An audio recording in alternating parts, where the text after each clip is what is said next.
Amen. 1 Samuel chapter 1, verse 1 and 2. Let's read it all together. 1, 2, 3, read. There was a certain man from Ramathaim, a Suppiite. Pambira pa, pangapahirap ng pangalan nito. Suppiite. From the hill country of Ephraim, whose name was Elkanah. Sino pong asawa po ni Elkanah? Elkano. Hindi, joke lang, joke. Kalagit kung magpakaili ako, pamailihan. O sige, basahin po natin. Whose name was Elkanah, son of Jehoram, the son of Eliu, the son of Tuhu, pambira, the son of Sup, an Ephraimite. He had two wives. One was called Hannah and the other Peninnah. Peninnah had children, but Hannah had one. Pagpalain po ng Diyos ang kanyang salita. Tayong lahat po yumukot manalangin. Lord, we just thank you this morning. Thank you for what you're about to do. Thank you that you will speak to us. You will minister to us. And Lord, we just thank that lives will be changed, situations will be turned around, and blessings shall overflow in our lives. In Jesus' name, everybody will say, Amen and Amen. So yung pinag-usapan po natin ngayon, kwento ko muna po. By the way, nasa series po tayo starting today, series na Increased Commitment. Let's say Increased Commitment. First row, pakilakas po ninyo. Second row. Third row. Pakilakas po ninyo. Fourth row. Increased Commitment. Nasa series po tayong ganito. Ito po ang simula po natin sa linggong ito. Yung binasa po natin, sabi po ng salita po ng Diyos, may isang taong pangalan po niya si Elkanah. Sinong asawa niya? Sinong asawa po niya? Wala sa. O, ipota po Pabalo. Sino pong asawa po niya? So, may pangalan pong Elkanah. So, most likely, some of you don't know ang pangalan pong ito. And some of us, mas kilala po natin. Example, pag sinabi kong Haring David, master po ninyo yun. Pag sinabi po niyong King Solomon, sigurado alam po ninyo yun. Pag sinabi kong Moses, sigurado alam po niyo yun. Pag sinabi kong Joshua, kilala po ninyo yun. Pag sinabi kong Gideon, alam po ninyo yun. Pag sinabi kong Samson, alam po ninyo yun. Pero pag sinabi kong Elkanah, ang alam lang ninyo, Elkano. Yun lang ang alam po ninyo. Pero, alam ba ho ninyo, ang isang taong ito, he was not even known. Yung pangalan niya, hindi man talaga kilala na kamukha ng mga pinapangaral po natin. And some of you, you don't even care kung sino si Elkanah. Kasi, pangalan pa lang, hindi man, ang pangalan mo, Elkanah. Sana ang pangalan niya, ang pangalan mo, Lito, Pogi yun. Pag sinabi sanang Peter, Pogi rin, di ba? Pag sinabing Ronnie, single. Naintindihan ba ho ninyo? Kasi hindi naman siya talaga kilala. Pag sinabi kong Elijah, alam ninyo, ito yung propetang tumawag ng apoy mula sa langit. Kilala po ninyo siya. Katulad yan, pag sinabi kong Moses, kilala nyo na nahati yung Red Sea sa pamagitan po niya. Kilala ninyo siya. Pero pag sinabi kong Elkanah, wala talaga. Sinong asawa niya? So, yung alam lang po natin, Elkanah. But the truth is, ang asawa po niya, hindi si Elkano. Ang asawa po niya, si Hannah at saka si Peninnah. Pambira. But ganyan ang mga pangalan ng mga sinauna, di ba? Peninnah. Pag tumanda siya, Apong Pena, Apong Pina, mga ganyan po, di ba? But basically, hindi po siya kilala. Pero, gusto ko pong gamitin ng example na ito. Ito yung isang tao na marami sa atin hindi po natin alam. Pero siya po ang ginamit ng Diyos para ma-influencean po niya yung kaharian po ng Diyos. Ready na kayo? Ready na kayo? Alam po ninyo, before we go any further, 4 things in the world that you need to consider today. Mga 4 na bagay na dapat i-consider po ninyo. Number 1, There are things in the world that never need repair. May mga bagay dito sa lupa, sa mundong ito, na hindi po nila kailangan ng repair. Ano to? Yung sun, hindi po niya kailangan ng repair. Yung moon, hindi niya kailangan ng repair. Yung mga between, hindi po nila kailangan ng repair. Pakisabi po niyo sa inyong katabi, ikaw na lang ang nangangailangan ng repair. May mga bagay na hindi po kailangan nila ng repair. Whether you sleep today or you sleep tomorrow, when you wake up, the sun will rise. Hindi nila kailangan ng repair. Sana na-adjust yan. Di ba? Example, si Peter noon, nung nag-good time siya. Lahat po na nag-good time. Nag-good time kayo. But anyway, hindi nila kailangan ng repair. Sana nare-repair yan. Example, yung ayaw mo munang uuwi, i-adjust mo yung araw. Eh hindi, wala kang magagawa. Pagdating ng alas 6, lalabas at lalabas po yan. Amen. Yung mga between, kahit maulan o hindi, nandyan pa rin yan. Can you say amen? Pero, number 2, but there are things that cannot be repaired. May mga bagay na hindi na po nyo kayang i-repair. Example, natapon na gatas, hindi na po nyo kayang i-repair yan. Natapon na. Yung nasayang ninyong oras, hindi na po nyo kayang i-repair yan. Pero example, gusto mo mag-asawa, 35 years old ka na, pwede pang i-repair yan. Lasingin mo siya. Naintindihan ba ho natin? May mga bagay na hindi pwedeng i-repair, may mga bagay din na talagang hindi nila kailangan ng repair. Pero, number 3, there are things that will repair themselves. May mga bagay po na sila mismo i-repair po nila. Example, 3 weeks ago, nagkaroon po ako yung sinipon kasi ako, nagkaroon ako ng singaw. Alam niyo yung singaw? Inayaan ko lang kasi dati pinapakialaman ko, nilalagyan ng apple cider. Sabi ko sa sarili ko, tingnan ko nga na ayaan ko lang to. Kusa po siyang nawala. Nakita ba ninyo yung labi ko? Wala na. Bumalik yung kissable lips ko. O diba? Dati may sigaw po, pero ngayon wala na. Kusa siyang gumaling. Kusa siyang naayos.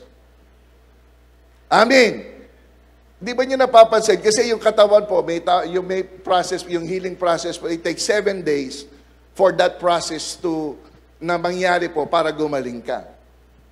Kaya yung katabi po ninyo, pero yung basta niyo nagtataka, Pastor, 7 days yung kasama ko, ilang taon na, hindi pa tumitino. Anong gagawin natin? Pa-doktor na po ninyo yan. Lahat po ng matino, magsabing amen. Totoo. Totoo. O, ulitin ko po, lahat po ng matino, magsabing amen. Liars go to church. Hindi ba ho ninyo? But, listen. But there are things, there are problems, some broken things in life that go from bad to worse, but only God can heal them and repair them. May mga bagay po na wala tayong magagawa. Hindi na natin marirepair, pero si Lord, kaya po niyang ayusin ito. Can you say amen? Alam po ninyo, just to give you a background, remember, nasa series tayong Increase Commitment. Elkanah has troubles in every aspect of his life. Si Elkanah po, if you feel today, kayo po ay may problema, kamukha din po ninyo yung taong ito. Si Elkanah po, malupit din ang kanyang problema. Elkanah has troubles in every aspect of his life. Tingnan po nyo. Sa labas muna ng kanyang buhay. Ito po yung isang problema. Sa labas, ha? Huwag muna po tayong pumasok sa kanyang pamilya. Sa labas muna. Nung panahon pong yun, there was no king in Israel, no authority, no law. Nung panahon po na nabubuhay po siya, walang hari, walang gobyerno, walang batas. The Bible said, everybody do everything what is right to them. Walang gobyerno eh. Mahirap walang gobyerno. Kaya sana kapag dumating ang panahon, kung sakali man po kayong nanungkulan, ayusin po natin yung gobyerno po natin. Yung panunungkulan po natin. Mahirap walang panunungkulan. Example, taga-Bundagol ka, walang gobyerno. Diba? Magsiga-siga ka, park may sakyan mo kita, makabaligtad, kendalan, makakross yung mga niya. Walang gobyerno. Diba? Nakita mo, may boyfriend siya, samsamin mo yung boyfriend niya. Walang gobyerno eh. Walang batas.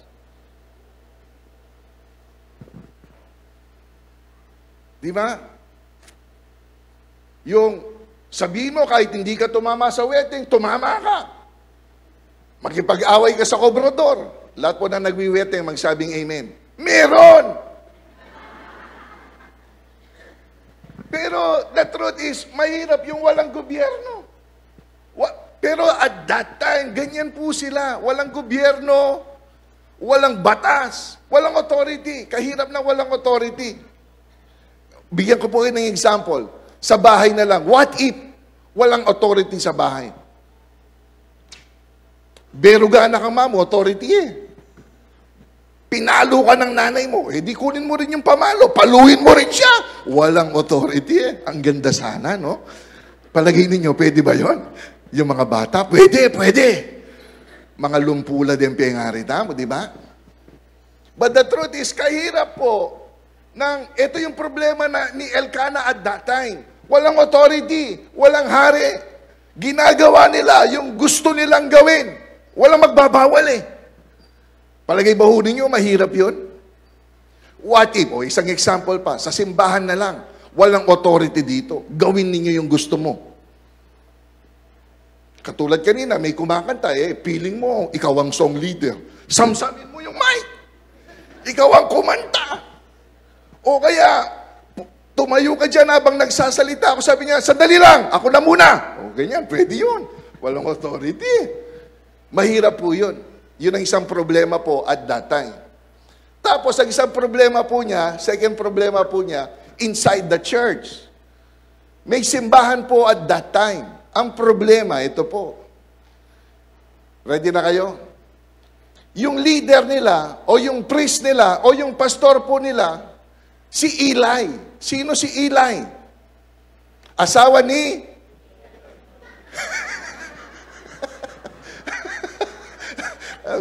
Ang bira. Sino kasama ni Eli? Kila yan eh. Si Eli po, siya po ang leader nila. Siya ang pastor, siya ang pari po nila, siya ang ministro nila at that time. But the Bible said, he was fat. Makinig po kayo. Madalang lang gamitin ito pag dinis-describe ang mga tao. Of course, sa panahon po natin, ayaw natin naririnig yung fat. F-A-T. The Bible said he was fat.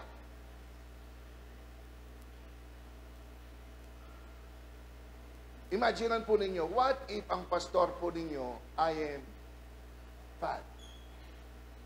As of today, nasa 192 po ang pounds ko. 192. What if ang weight ko po is 350? Diba? Si Eli po at that time, he was fat. Actually po, if you know your Bibles, paano siya namatay? Nahulog po siya sa upuan. Nabali ang kanyang leg sa sobrang bigat. Nakaupo siyang ganyan. Tapos, nahulog siya. Siyempre, hindi makayanan nito yung bigat po niya. Nabali yung leg po niya. He was fat and he was blind. Imagine may pastor kang, pastor, ano pong gagawin natin? Hindi ko alam. Ganyan. Bulag po siya. He can barely see. Mahirap po yun. Tama ba ako? Kasi, wala ng gobyerno, wala ng hari. Tapos yung ina-attend mo pang church, yung pastor, sobrang taba. Hindi man siya gumagalaw. Actually, hindi man po siya gumagalaw. Paano siya gagalaw? Sumobra siya sa sisig.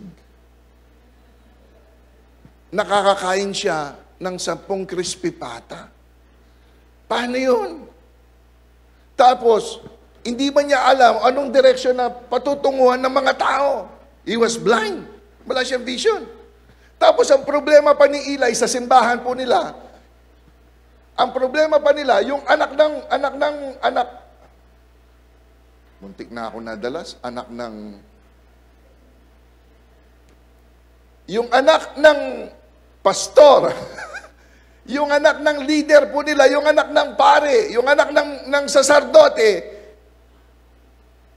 nagloloko sila. Ang ginagawa nila, naghahanap sila ng maganda sa lugar po nila. Tapos, niloloko nila yung mga yun. Kaya talagang, pati yung simbahan po nila, it's in chaos. It's in mess talaga. Number one problema po niya, outside, walang gobyerno, walang law, walang hari. Number two, problema sa simbahan. Number three, problema po niya, inside his family. Ang asawa po niya, dalawa po yung asawa po niya, di ba? May nagtanong sa akin, Pastor, pwede ba yung dalawang asawa? Lahat po ng gustong mag-asawa pa, magsabi kayo ng amen. Yung mga lalaki, inintay po ninyo, sana sabihin ni Pastor, pwede. Ganyan kayo eh. Hindi po, noon pwede po to, pero ngayon hindi na. Tingnan po niyo yung marriage contract po ninyo. Nakasulat doon, good for 10 years. Ay, hindi. Walang nakasulat doon. Kasi kung good for 10 years, yung basta nyo, hindi na kayo nag-renew. Hindi nyo nakuha. Kalagad ko lang magpatawa, oh. Diba? Bakit may problema? Dalawa po yung asawa po niya. Tapos yung dalawang asawang ito, nag-aaway pa sila. Kasi si Penina, kinakantsawan niya si Hana. Si Hana po kasi, bahug po siya, wala siyang anak.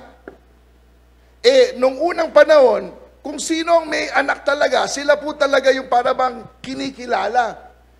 Bahug po siya. Kasi at that time, pag sinabi po nilang bahug ka, ikaw babae, you feel that you are cursed. Kasi para sa kanila, isang sumpa yung pagkabahog.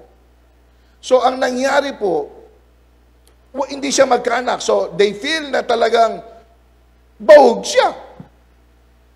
So, parang sinumpa siya, kaya maliit talaga ang tingin sa kanya. Nag-aaway po sila. Tapos kinakantsawan na lang. Imagine, si Penina, palagi niyang pinapakita yung kanyang mga anak.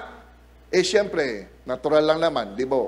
Kung kayo'y naging tatay, kapag kayo po'y nagkaanak, di ba, bubuhatin mo yun. Siyempre, ito, walang anak. Bubuhatin sana kita, kaso mabigat ka eh. Di ba yung, bubuhatin mo, siyempre yung isang tao na walang anak, maiinggit po siya. Kaya ganyan po ang problema po niya. Tapos, ito pa. Ang problema kay Hana, si Hana po kasi, madrama siya. May kilala ba kayong asawa na madrama? Sino sa inyo dito yung asawa po ninyo, madrama siya? Magsabi po kayo ng amen.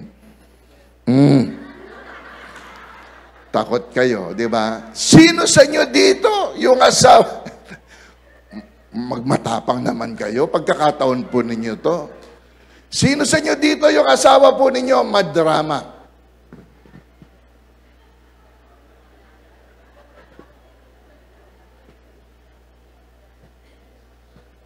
Ang tawag sa inyo, dahil hindi kayo makapagsalita, Team USA. Team USA po kayo. Anong ibig sabihin ng USA?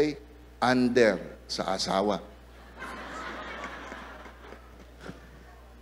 Okay. Madrama si Hana. Palay, sabi niya, hindi ako maganda. Ganyan siya, palay. Kaya wala akong anak, sinumpa ako ng Diyos. Imagine, ganyan siya. Kaya hindi mo ako binibigyan ng pera, wala akong anak. Palaging si Penina. Ganyan, madrama siya. May kilala mo kayo? Mga bata, mga kabataan, nanay baho ninyo, madrama. Ba't walang mag-amen? Takot kayong walang allowance, ano?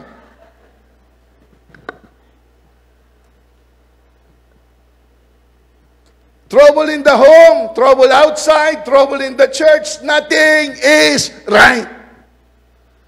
Ito po yung ginagalawan ni Elkanah na asawa ni Penina at saka ni Hannah. Did you get the point? Kahit paano mo tignan, problema talaga. But ready na kayo? Ito na po yung turning point. I'm about to end. Malapit na po tayong matapos. 1 Samuel chapter 1, verse 3. Let's read it all together. 1, 2, 3, read. Year after year, this man went up from his town to worship and sacrifice to the Lord Almighty at Shiloh, where Hophni and Phinehas, the two sons of Eli, were priests of the Lord. Ready na kayo? Even in the midst of side-by-side issues, he never stopped bringing his family to the house of the Lord. Ito yung turning point. Remember, nasa series po tayong increase commitment. If there's one thing na dapat mag-increase sa bawat isa po sa atin, ay yung commitment po natin na kahit may problema ka, a-attend ka pa rin ng simba. This is the turning point. Ito, may problema na sa labas. Yung iba nga, eleksyon lang, wala. Buti pa kayong umahabol, nandito kayo. Hindi naman sila umahabol, pero wala sila. Kala mo silang iboboto. Buti pa kayo, kayong umahabol, nandito kayo. That's the point. Outside pa yan, ha? Outside lang yan. They have nothing to do with your life. Of course, may effect yan pag na-position po sila. But today, umabol siya o hindi, wala naman epekto yan sa buhay mo. Pero bakit wala ka? I-focus mo, bro. Hindi ka naman umahabol. But wala ka. Ang point, siya may issue na nga sa labas. May issue na sa labas eh. Pero sabi po ng Bible, year after year, kasi yun lang ang pagkakataon niya magsimba. Yun lang ang pagkakataon niya magsimba. May problema na sa labas. Tapos yung ina-attenan pa niya, problema pa yung pastor. Problema pa yung anak ng pastor. Yung iba sa inyo, pag natisod lang kayo dito, hindi na kayo aatin eh. Come on now. Yung iba, matisod lang kayo sa isang tao, hindi na kayo babalik dito. Pero ito, katisod-tisod na yung pastor. Katisod-tisod pa yung anak ng pastor. Pero patuloy pa rin siya. Bakit? Hindi naman ang pastor, hindi naman yung anak niya, ang Diyos ang kanyang pinupuntahan. Come on! Did you get the point? Tapos, ang problema pa po niya, yung asawa niya. Sino sa inyo dito? Just this morning, muntik na kayong hindi natuloy dahil bago kayo umatin, nagkasagutan kayong mag-asawa.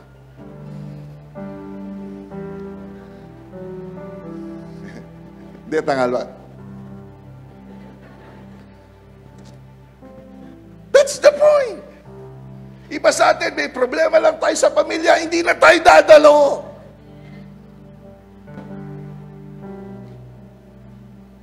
Ayaw na natin. Pero yung taong ito, sa kabila ng may problema siya sa labas, sa loob, sa simbahan, may problema siya sa kanyang pamilya, Sunday after Sunday, pupunta po siya. The Bible said, year after year, pupunta po siya para sumamba because that's the only opportunity for him to go before the temple. And you talk about increased commitment. Ito yung kailangan po natin.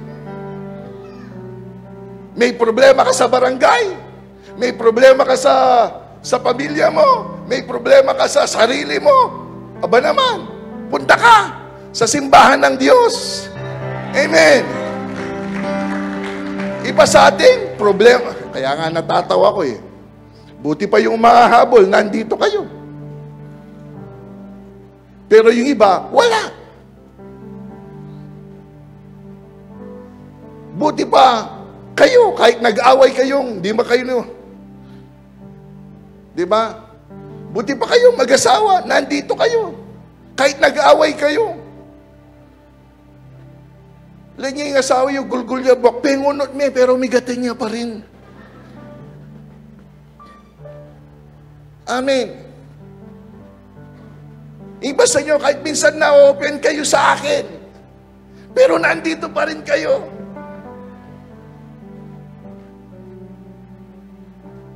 Iba sa inyo, kahit natitisod kayo, o minsan, sabi nyo, kaya si Bob ganyan siya, palagi siya nakaganyan.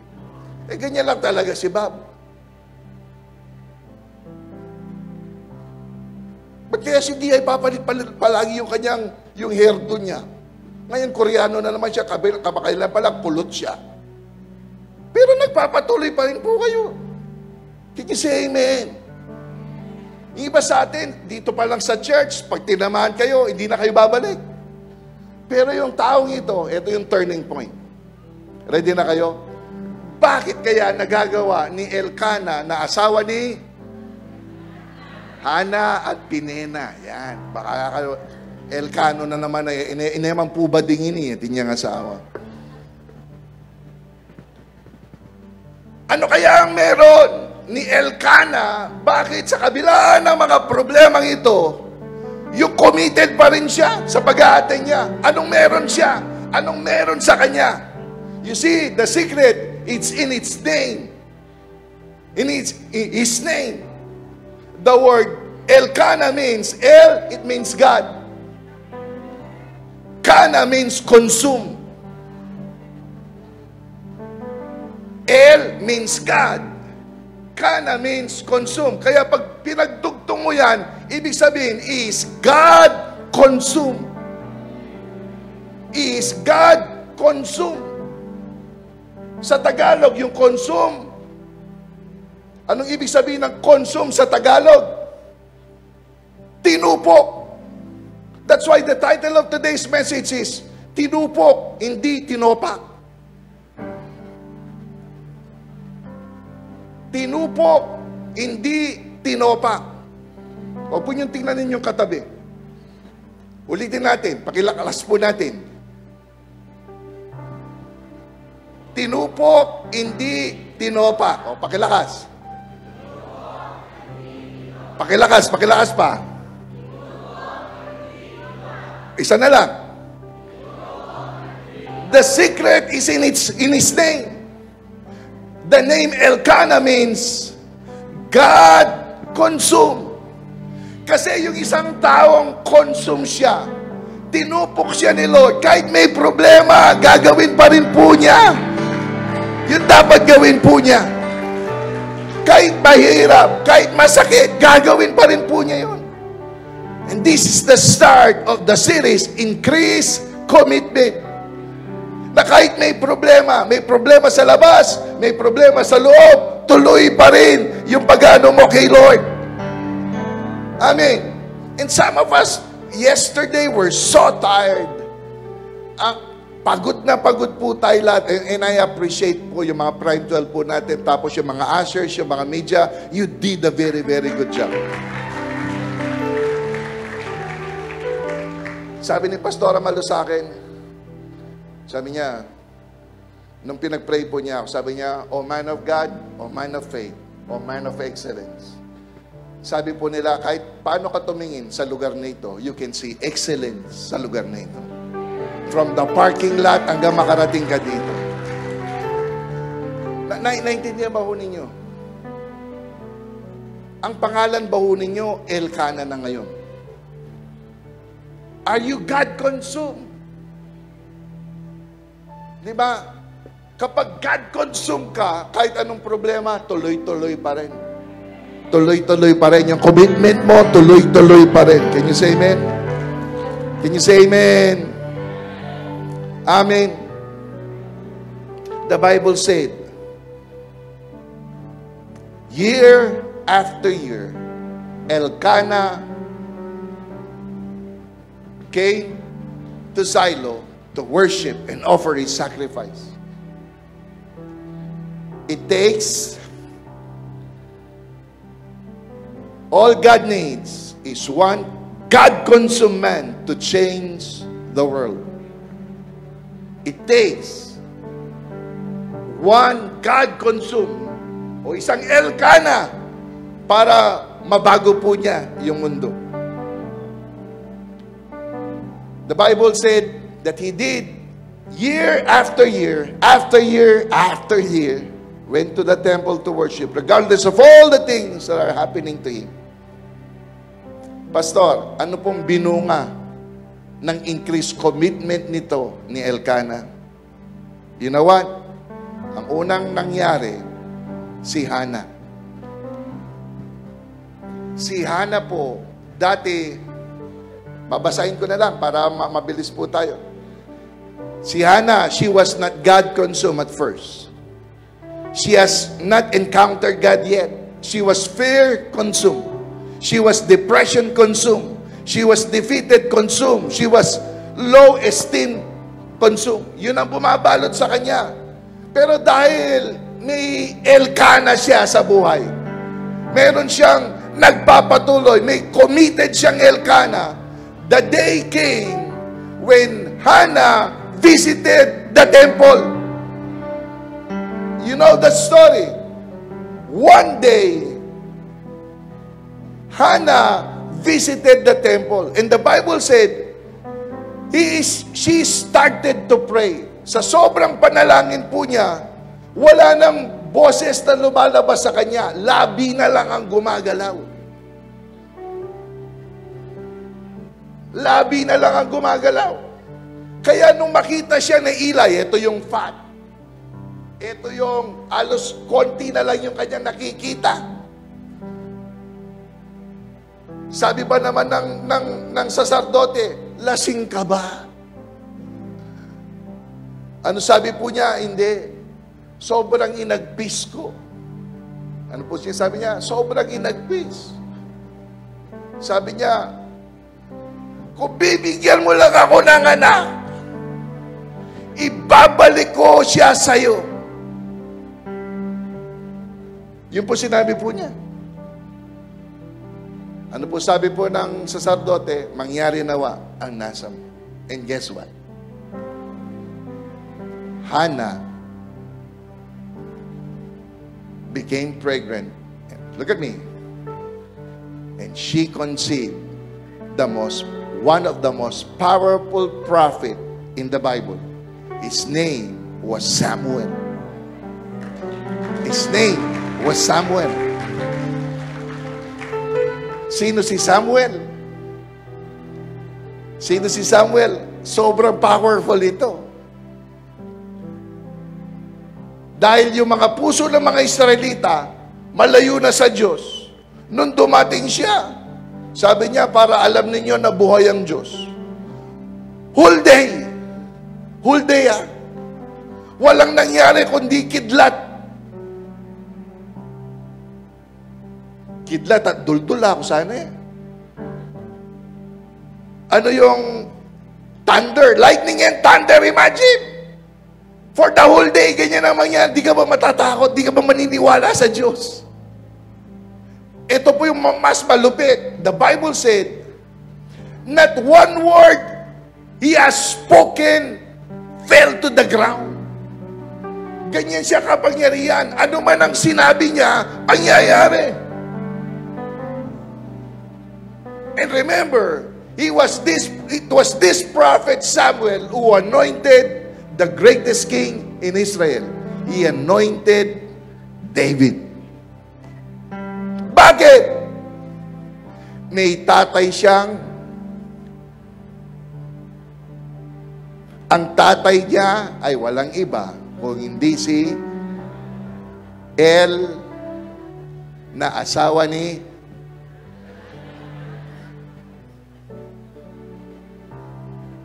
And sometimes many of us, akala natin walang nangyayari kasi nagsimba ka lang. You thought Nothing is, kasi umaten lang ako, nagtas ako ng kamay, sumigaw ako, nag-amen ako, nagbigay ako. And you thought, wala naman talaga nangyayari. But little by little, hindi mo namamalayan, gumagawa si Lord sa buhay mo. Hindi nyo namamalayan, gumagawa si Lord sa buhay po ninyo. At ako'y naniniwala.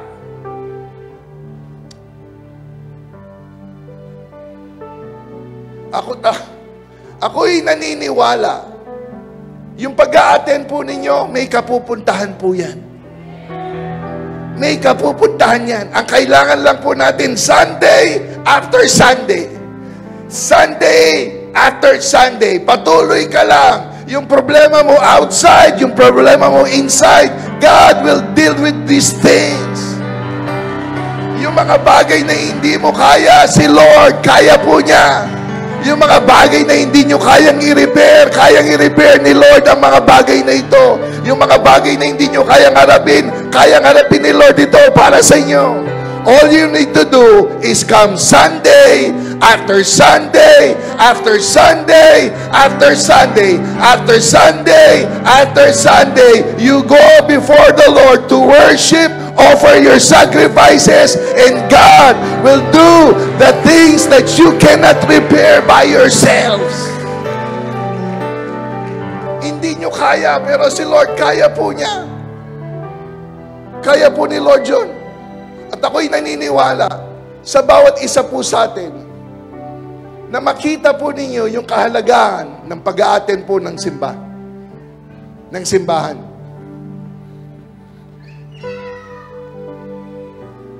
He could have given up. He could have given up. Pwede na siyang ma-discourage at hindi na umaten year after year eh. Actually, sa pamilya pa lang po niya, pwede na siya mag-give up. O lalo na, pagpunta pa niya sa simbahan, problema yung pastor. Problema yung mga leaders. Pero patuloy pa rin. Why? Let me bring you back to yung mga sinabi kanina. Because in life, there are things that are beyond your control. There are things that you yourself cannot repair. But we know someone na pinupuntahan natin every Sunday na kaya po niyang i-repair yung hindi mo kayang i-repair. Yung hindi mo kayang pagalingin, kaya niyang pagalingin. Yung hindi mo kayang iayos, kaya niyang iayos. All you need to do, you be a man consumed by God. Dapat magpalit na tayo ng pangalan. Ang pangalan natin dapat ngayon, Roland Cana. Diba? Kate Cana. Peter Cana. Diba? His name is El Cana, which means God consumed. Kasi kapag God consumed ka, you're not problem consumed. You're not situation consumed. You're not lack consumed. You're not offense consumed. Diba? Hindi ka consumed sa ibang bagay. Consumed ka lang kay Lord. At kapag ganyan po tayo, ako'y naniniwala, yung hindi nanganganak, yung mga bahog sa atin, yung mga bahog na sitwasyon sa buhay po natin, aayos po ito. Si Hannah, bahog po siya, but then she eventually gave birth to the one of the most powerful prophet Israel have seen. And his name is Samuel. The good thing about Hannah, nung dumating po si Samuel sa kanya, ito po yung maganda. Nung 9 years old po siya, dahil ang pangako po niya kay Lord, kapag binigyan mo ako ng anak, ibabalik ko po siya sa'yo. Pwede rin hindi niya gawin ito. Pwede naman, Lord, nag-iisang anak ko, kakute pa naman. Kamukha niya ng ninong niya. Delikado yun, di ba? Ang ninong pala niya, nakabuntis. Ay, hindi. Joke lang. Nagpapatawa lang po. Sabi, kamukha ng tatay niya. Tignan mo yung ilong niya. Ang tangos. Tignan mo yung lips niya. Tignan mo yung kilay niya. Parang tigre. She could have kept Samuel for herself. But she remembered her promise. Nung naginagpis po siya, sabi niya, kung bibigyan mo lang ako ng anak, ibabalik ko sa'yo. Look at me. This time, hindi lang si Elkanah ang God consumed. Pati si Hannah, God consumed na rin. Why? Binalik niya kay Lord yung pinangako po niya. Kahit mahirap, ginawa po niya. Because many of us, we promise God a lot. But up to this time, hindi pa natin ginawa because we were not yet that consumed compared to Elkanah and Hannah. Come on. Nung binigay po niya, remember, he was 9 years old when Hannah brought Samuel to the temple. Look at me. Guess what happened? It was Samuel who replaced Eli sa prison. Hindi nyo alam, kapag binigay ninyo yung mga pinangako ninyo kay Lord, kapag tinupad ninyo yung mga pinangako ninyo kay Lord, hindi nyo alam na mas higitan pa ng Lord ang mangyayari sa mga bagay na ito sa buhay po ninyo. Guess what happened? Let me close. Elkanah started it all. He was God consumed. At dahil year after year, Sunday after Sunday, nagpapatuloy po siyang nagsisimba. Eventually, Hannah became God consumed. And eventually, what happened? They gave birth to a prophet who is so God consumed. Kayo pong umaattend sa umagang ito. Maybe it's your first time to attend. Maybe matagal na po kayo umaattend. Ito lang po yung gusto ko sabihin sa inyo. Huwag po kayong magsawa. Huwag kayong magsawa.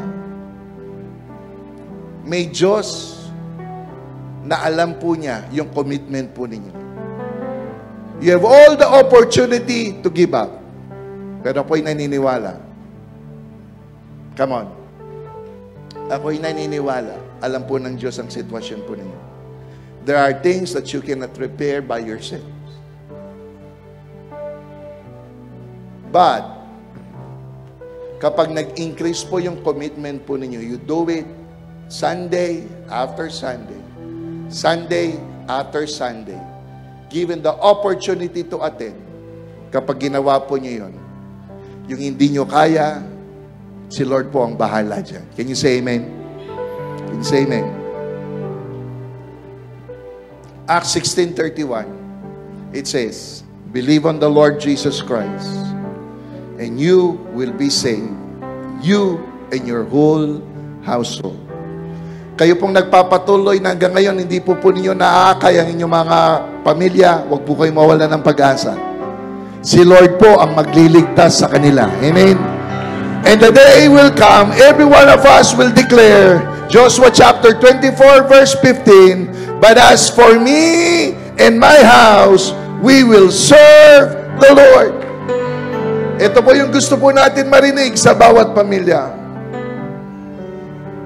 This is the start of a series, Increase in Commitment. Let me close. Pastor, ano po yung gusto niyong ipaabot sa amin? Kung may dapat mag-increase sa buhay po natin, ay yung maging consistent po tayo sa pag-a-attend sa simbahan. Yan ang kailangan mag-increase po sa atin. Hindi yung parang ati-atian po kayo. Simba, ali. Simba, ali. Ali, ali, ali. Pag nag-birthday ka, simba. Hindi po. Dapat simba, simba, simba, simba, simba. Kapag simba, simba, simba po kayo, the day will come, your Hannah will be consumed.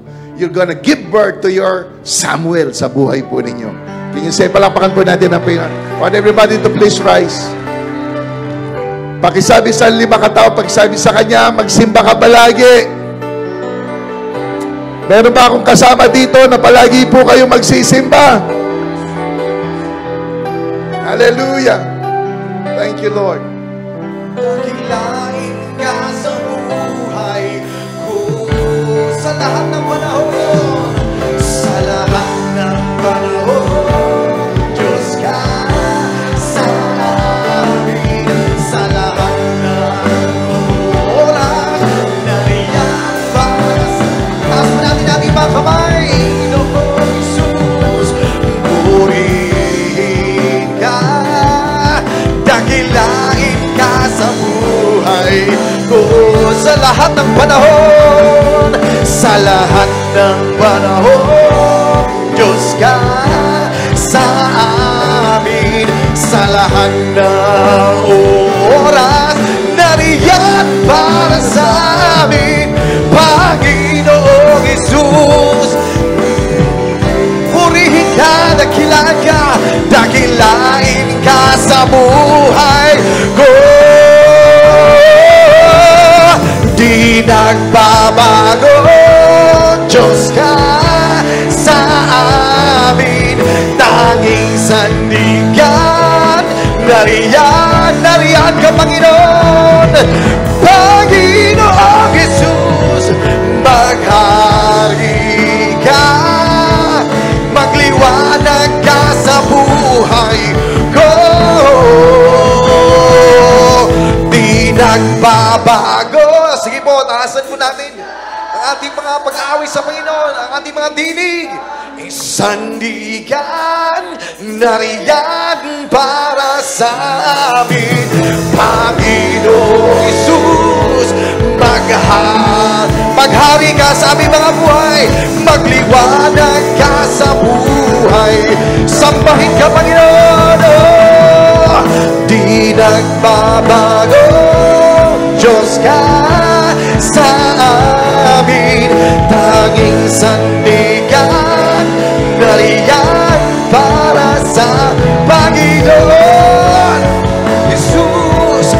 Maghari ka, magliwanag ka sa buhay. Taas po natin ang ating mga kamay.